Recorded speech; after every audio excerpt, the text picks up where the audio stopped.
Hey everybody, Christian and Tim here for your Thursday update.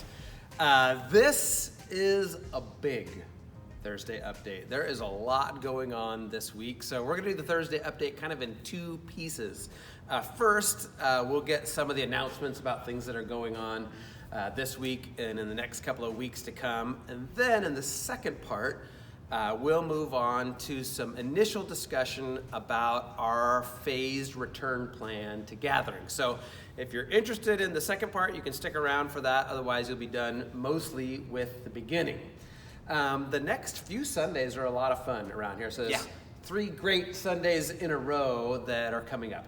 Yeah, so this Sunday is Pentecost Sunday, a very important Sunday in the kind of the liturgical church year. We celebrate the gift of the Holy Spirit, and so we're actually going to use that to start a new teaching series on the Trinity. It'll run the next kind of through the next month, and so Christian's going to kick us off on that this Sunday. And then this Sunday we are also going to participate in communion together like we did about a month ago. And so just want to let you know ahead of time, you could get your communion elements together and have them ready for Sunday morning. We'll be led in communion as part of worship. Yeah, it'll be cool. A couple other things. So right after that, then the first week of June is Youth Sunday. We're still doing Youth Sunday and celebrating all of our seniors and teachers and folks who are graduating.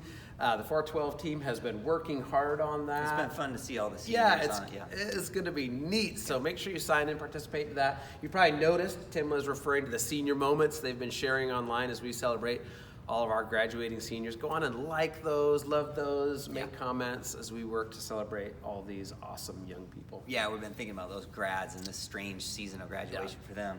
And then the Sunday after that is Father's Day, of course. And so we're going to celebrate the dads, both in our community, of course, the dads in our lives. One of the ways we're going to do that is if you have like a classic dad photo of a dad in your life, if you could email that to beverly.d at hcbellingham.com. Email that. We're going to collect them and do kind of a slideshow thing. Or if you have some classic dad wisdom, kind of a few lines that have been given to you, we also got a place to share that. So email that also to Bev, and we'll collect those. It'll be a fun way to celebrate dads this year. Yeah, this is a good time to say, if you are not in our Facebook group, if you're on Facebook and you're not in our Facebook group, Hillcrest Community Online, go check that out. We always post that in there, and there's places just to get that feedback there, and all the links that you mentioned in there are there as well. So we got a number of really cool Sundays coming up, and just remember, look for your Saturday email. That'll have details that you need for this coming Sunday. Awesome. All right. Okay, that's part 1 of this long Thursday update. Let's get into part 2. For those of you who are interested in what it looks like as Hillcrest, the community, steps back earnestly into gathering together. We've called this our phased return plan that moves along with the governor's phased return plan. I'm going to say a couple things about that.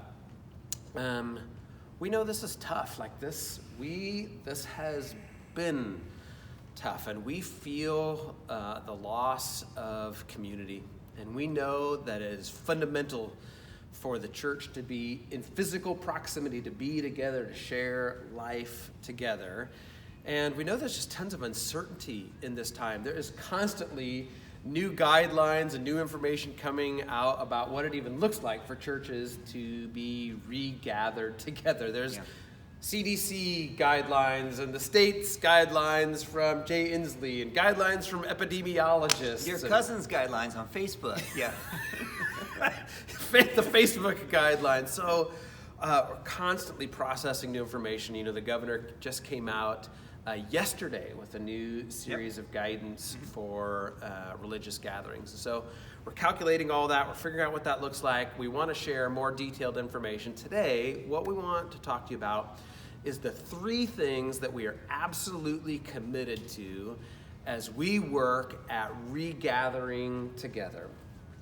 Number 1 thing that we are absolutely committed to is to being together, unified as a community. And we recognize that the church is a body. It's an ecclesia, koinonia. It is meant to share life one with another. And I want you to hear us saying, as the shepherds in this community, we are 100% committed to getting back together as soon as we can, but we're also committed to just making sure there's unity in this community, philosophically, spiritually, religiously. We're trying to take care of a lot of pieces as we work to be back together. Yeah, I mean, we want to gather together for worship and teaching and discipleship. We recognize bodies matter. When neither of us said, hey, when I grow up, I want to lead a virtual community on the online medium. But kind of also bodies do matter. Physical health matters. The vulnerable in Hillcrest matter. The vulnerable in Bellingham matter. And so being wise about what does it look like to gather for worship and teaching and in this strange season. And so we're committed to that, to bringing people together and to do it in the utmost wisdom, humbly, knowing that we don't have the corner on that. And the guidelines are changing constantly. But hear us say, commitment number one, we are committed to being together at whatever level, as soon as we can, in whatever way. Number two, we are trying to make plans that work for a long haul. Tim, you heard somebody say it in a great way. Well, just you got to plan like a marathon and not a sprint in this season.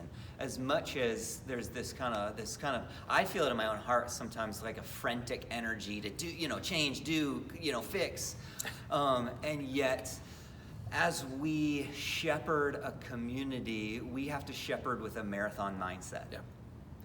So that means, what does it mean for us to make sure that our pastoral team has energy over a long haul? What does it mean to set up rhythms in our church family that give us all margins, so when unexpected changes or emergencies come up, they don't knock us over, like put us into bankruptcy? What does it mean not to run our RPMs in the red line continuously? And so sometimes we say, yeah, we could do that right now, but we're actually going to take a little more time to set things up so that we can do it sustainably over a long period of time.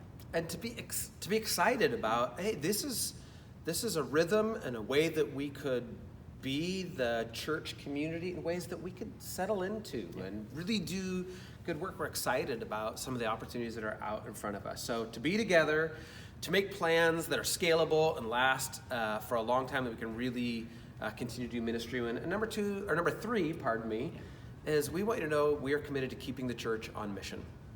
The church has had a simple and profound mission since Jesus founded it. We will be committed to gathering together, to worship together. Our mission statement says it this way: to love God, to grow together, and to care for the world. And we've been imaginative about what that looks like now. We love all the ways that our community has participated in that so well, how eager they have been to be on mission together. But we are committed to this mission, to be the church gathered together and to be the church gathered together on mission in Bellingham and in our community. The reality, like the church through history, when she's at her best, she is 100% passionately committed to the mission of Jesus, of making disciples of all nations, and 100% flexible about methods and adaptability about what does it look like to do that mission in this time and place.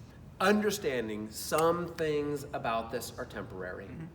And all of it is uncertain. We just simply have no idea what's coming next. Hear us say, as we shepherd this community, and as we listen to what people are saying, as we care deeply about the health of Hillcrest Church and about our witness and testimony in this community, we are committed to being together. We are committed to making plans that last and watch the margins, and we are committed to keeping this church completely on mission.